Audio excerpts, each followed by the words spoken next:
Hello, hello. This is Moving On Michelle, and today you're listening to episode number 7, Building a New House.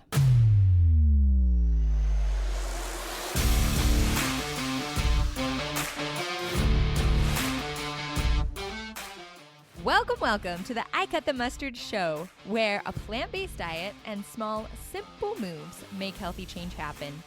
And where we believe that you already have what it takes to slice through any barrier that stands in your way. Shing! You're sharp enough. You cut the mustard.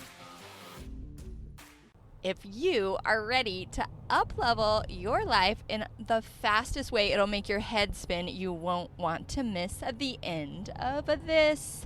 So stick with me here. I'm going to teach you some amazing stuff. Simple. We'd like to keep it simple here on I Cut the Mustard show. I'm so excited to talk to you today. How are you doing? I am feeling amazing. I just spent 4 days at a conference around some wonderful people who are changing the world, and I love spending time with people. It just energizes me, especially people who are like me, right? We like to spend time with people who are like me, who I feel like I'm connected with, who understand me, who have dreams and goals and visions, and it just leaves me feeling awesome. So while I was feeling awesome, I wanted to share it with you. And even though I'm driving home today, which is a little funny, so you might hear some car background noise. I hope you'll forgive that because I've got an amazing message to share with you today. While we were there, by the way, I was at the Funnel Hacking Live 2020 conference. And if you want to know more about that, you can just Google that. We won't talk about it here, but there was tons of wonderful speakers, business people who are changing other people's lives and making lots of money doing it. They brought in motivational speakers, and at the very end, we got to hear Tony Robbins speak for over 3 hours. And if you've never heard him speak, it is an amazing experience. I've heard some of his podcasts and talks and things, and I've read a couple of his books, which are awesome, but being there with him for hours was just a transformative experience. I can't even describe it. It was amazing. But one of the things that he shared, which I've been thinking about a lot, is the power of imagination to change the course of our lives. And he talked about how we athletes use this technique as well, that in order for them to become better, to train, they do a technique where they spend time imagining being in the situation, right? Imagine the setup of shooting that goal and what does it feel like, and they imagine how their arms are gonna swing and that sort of thing. So it's about putting yourself in that place where you want to be and just rehearsing in your mind, moving a little deeper and deeper. Like maybe his example was stick your arm out straight in front of you and, twist all the way around to the right as far as you can. And then he had us stop and imagine, just in our mind's eye, that arm swinging back and then swinging back 20% farther and 20% farther and then swinging all the way around like you're an owl, like it's an owl's head going all the way around. So just imagining in your mind going farther and farther and just pushing past your barriers. And then when we were all done visualizing this in our minds, we opened our eyes and we put our arm out and we tried to twist around to the right again. And obviously my head didn't spin around like an owl. My arm wasn't all the way out in front of me in the other direction because that's not how our bodies work. But it was amazing to feel swinging that arm back. It went 20% farther than it did the first time. And he says on average it's 20 to 25% more. That's pretty incredible. I'm just going to say it, okay? Because, yeah, here. And they've done studies with this too. Like, just imagine, if you're someone who hates working out and you don't want to go to the gym, you hate getting sweaty, if you want to build muscle tone, 20 to 25% more muscle tone, all you have to do is sit on your couch and imagine exercising, okay? It sounds ridiculous, but they've measured it, and people who imagine get that result. I think in one study I read it was 30%. So just imagining you exercising gives you 30% more muscle tone. That's ridiculous. You should just all do that, no matter where you're at. So even if you're not exercising, if you're not ready to do it, that's an easy change you can make. That sounds impossible, but it totally works. It blows your mind. And just practicing that mind muscle is going to take us so far in life. So I loved what Tony Robbins had to share. I've been thinking about it a lot. I've been trying to figure out, how do I apply this to my life to create change? How do we make healthy change happen using this technique? And I thought about it a lot. How do I incorporate it into my life in a way that can be consistent? So I'm going to share a little bit about that with you. But before I do, I like to call this concept building your own house, or moving into your own house, because I think it's a great visual. Like, whenever we're wanting to make a big change in our lives, moving is a big change, right? Moving to a big house, you got to pack up all your stuff. Maybe you're moving across the country. You schedule that moving van, and you've got to go through all of your old stuff and figure out what it is that you want to keep, what do you want to take. So there's a lot of stress and pressure there, but you're moving for a reason, hopefully a good reason. Hopefully you're moving somewhere better than you were before. Most of us tend to progress. So hopefully that's where you're at. And if you're not, just imagine that that's where you're at, because that's where we want to be in our lives. We want to take our health to the next level. We want to take our weight to the next level. We just want to be better people and contribute more in the world.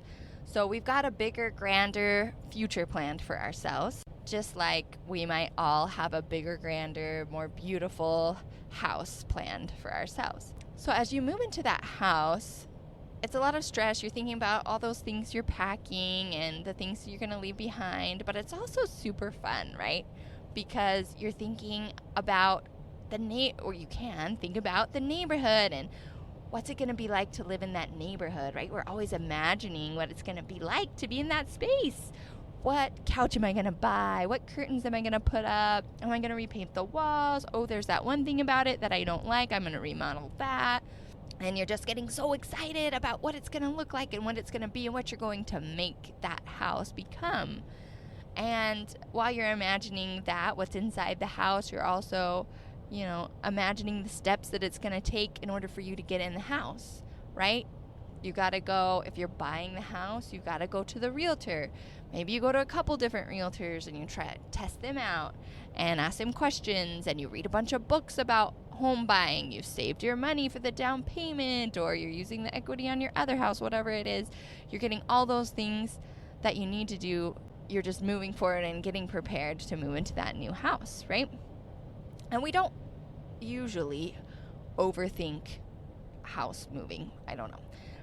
You may get stressed about it. You may feel like, you may get discouraged about selling your old house or whatever. There's drama that goes along there. But we're not usually thinking, I'm never going to get in that house, right? We don't go and find the first realtor and not like him and say, this is discouraging. It's never going to work for me, right? There must be something wrong with me. That's why I can't move to this new house. We don't say stuff like that because it sounds ridiculous in that situation. But whenever we're trying to make a change in our own lives, we say that all the time. Like, there's something wrong with me. I'm just not good enough. I'm flawed.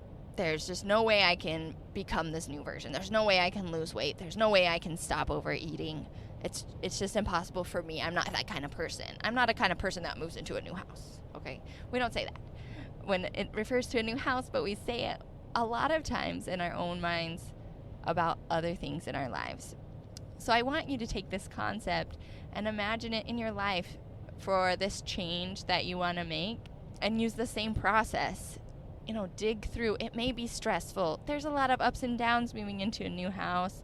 It may be stressful. There's things that are going to go wrong. Expect that in your personal journeys as well. And I like to remind myself, I'm just moving into a new house. And the more that you imagine that new house, and the more that you think about what it's going to be like, the more that you imagine the steps that it's going to take in order to get there, the faster you're going to move into that new house, the faster you're going to become that new version of yourself. So I think it's essential to practice those things every day and to make them automatic in our lives. With this example of the new house, you're already excited about it, maybe, so you're thinking about those things a lot. Or it feels like something that's inevitable, so you're thinking and planning and preparing for those things and making it happen.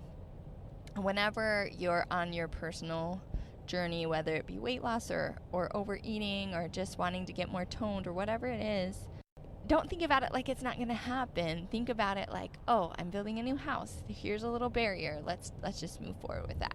Okay. So I think it's a really fun framework to use. Well, a little bit more specifically, I want to talk about 2 things that you can do this week to kind of apply those concepts into your life this week, because we want to simplify so that healthy change happens, right? So 2 simple things you could do this week. Number 1 is to practice. So like we talked about with the house, you're just constantly practicing without even realizing it. You're practicing thinking about living in that new house, and then it becomes a reality. That same process can happen in any area of our lives. We just got to practice. And I remember hearing this concept years ago, maybe 10 or 15 years ago, from Bob Proctor. And he was talking about sitting down, maybe writing on a note card what it is that you want out of your life. Write your big dream down on a note card, and then practice every day, twice a day. This is how the method that he uses. Practice every day, twice a day, reading that card and just imagining it. Because there's 2 ways that these things can get into our brains. One is repetition and one is emotion. So his way of doing that is having that card, writing it down, repeating it every day, at least 2 times a day, and feeling and imagining what it would be like to be in that situation. And at the time, 10 years ago, I tried that, and it was so boring. I just only lasted a couple days or maybe a week, and then I'd give up because I just do not like that. It didn't work for me. And I think it was because I didn't really understand on a deeper level how much it works. So I didn't feel motivated to just sit there and do the card every day and imagine it. So if that, you can go ahead and try that out and see if it works for you. And maybe, since I've explained it so beautifully, you must have this huge revelation that it totally works for you and you're going to do it. And so maybe it will, and you can use that as practice and move forward. But if you're looking for other ideas for practicing, I would say just try it first in something super small so that you can get that kind of testimony behind it and understand how powerful it is, so that you can have the motivation to try it out. So I would suggest, finding something super simple, something small and simple, because that's what makes healthy change happen, and work on that first. So I recently chose my problem with 5 minutes late, and I think I might have already related this story, so, hear my stories over and over again. It's great. But I was 5 minutes late all the time, and I couldn't figure out, it wasn't a big deal. At first, I didn't really think about it much. It's not a big deal. I don't mind being 5 minutes late, but it's this little thing that was kind of bothering me. So I sat down one day and thought about it and realized that, it was just bringing a lot more stress in my life, because I'd be running around like a crazy lady, and I was always making excuses. I didn't feel great about it. So I said, oh, you know what? I'm going to change this. And I sat down and I started imagining what it might be like to be 5 minutes early. And I really only did this 2 days maybe, that I was imagining, what would it look like? How would I plan that out? What would it feel like driving to my kids to school, and we're going to be 5 minutes early. And then I just sort of let it come in and out of my mind throughout the day. It wasn't on the top of my priority list. I didn't make it a specific time every morning where I had it written down on a card and I was thinking about it. But every time I went for a drive, notice I connected it to that. Every time I went for a drive, I was thinking about it, because I wanted to be 5 minutes early. And every time I went somewhere, I was thinking about it. So rather than putting it every single morning at a ritualistic time, I just connected it to that thing that I wanted to change. So that's what I would suggest. So first, just picking out some small thing that you want to change that's not a big deal, and then imagining it, what it might be like, and then connecting your time to think about it with that thing that you want to change.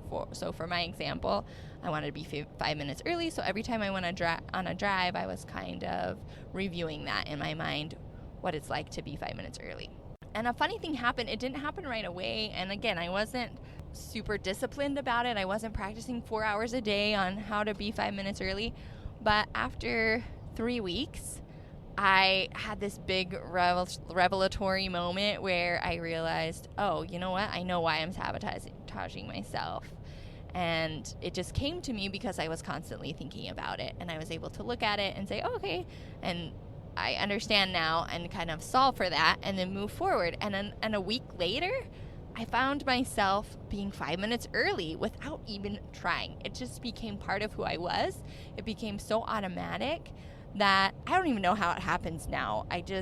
Sometimes I feel like, man, we're going to be so late, and I get in the car and we're still 5 minutes early. It is mind-blowing and super amazing. So after it worked for me in this little tiny area, I got the confidence to do it in other areas. And now that I've been to this conference, I've personally made a goal to listen, just to sit for 10 minutes a day and think about the dreams that I have. So I wrote down a bunch of my big dreams that I want out of life, and maybe picked out some moments that are going to happen because of those dreams, or like on the way to those dreams. And for me, I'm going to try it Bob Proctor style and sit down 10 minutes every day in the morning and study it out and really try it out. So that's my goal. I will let you know how it goes, but just take a moment for yourself and look inside yourself and think of one little tiny insignificant thing that seems like it's not a big deal in your life right now that you could try this out with first, and make a goal for yourself to just take 15 minutes and think about it so that you can have time to study it out and imagine, what's it doing in my life, and what might change if I was able to change this small thing, what might change in my life, how might my life be better, and just imagine what it might feel like in that new state. And then connect it to that time where it's happening for you. Maybe, I guess I don't have a good example right off the top of my head, but just remember that 5 minutes late example and just reach in and ask yourself one thing, and it'll just come right up because your brain is amazing, and if you ask it questions, it will answer for you. So that is one tool. The other one is a little bit smaller, but the first tool then is to just practice. Just practice imagining throughout the day. Don't put too much pressure on yourself, but just let it happen, and you'll see an amazing transformation so fast and so effortlessly that it'll just blow your mind. So the second thing you can do is to just do it, right? We love that. Just do it, okay? So I have a funny story this last night. I made it back to the hotel. I'm totally pumped up. I'm ready to imagine and make my life happen because I've been thinking about that. And you know how I just get overexcited about those things sometimes. So anyways, I'm kind of a cold-blooded person. I get cold easily. My hands and my fingers and my toes go numb really, really easily. I have that Raynaud's syndrome. And I'm always complaining about it, which is one of those little things I could be changing. But so it's one of those things I could be changing. So I was thinking about it last night as I crawl into my hotel bed. My toes are freezing and I'm kind of cold. And I thought, you know what? I'm gonna use his strategy. And I'm just gonna imagine my body so warm and cozy. And the more I imagine that, I bet I'll just start not having that problem anymore. I'm just gonna make it disappear, which I'm still gonna try this out for real every day. So I said, I'm just gonna make it disappear. So I lay there in my bed. I'm imagining warmth all throughout my body. I'm using all of my brain power to imagine this. And I did for a little while, and then I got distracted, and I'm trying to fall asleep because I'm exhausted. And I couldn't fall asleep because I was cold. My arm and my hand kept getting cold. So finally, I got frustrated, and I had this realization. So I get up, I walk across the room to the fan thing that they have in those hotels, and I'm like, I think this thing is on the fan. So I look at it. I pull out my phone. I'm usually like the little flashlight on there. And I realize that it's on cool. It's 67 degrees, which isn't totally cold, but I was freezing. And it's on cool and it's blowing the fan on full blast. So what do? I turn it down. I turn it to the heat. And I went back to bed, and you know what? My body was so warm. And I just felt warmth coursing through my body, and I slept so great after that. So I tell this story to tell you that the imagining isn't the only part. And it'll put you in the right mindset to move forward, but it's really taking action from that mindset that makes it happen. So don't be afraid to just get up and turn the heat on. All right? So that's your little tool for making healthy change happen today. I'd love to hear what you have to say about it. In the comments, you can go to icutthemustard.com/5, just the number 5, and just leave me a comment. Let me know how this resonates with you, and I would love to hear from you. I'd love to hear your experiences, and you have a beautiful, beautiful day. If you want to make some real change happen, sign up for a free 15-minute Make Your Move call today. It's a one-on-one sales-free call with me where we look at your goals and find which small move will make it happen for you. Go to icutthemustard.com/makeyourmove to sign up for the call today.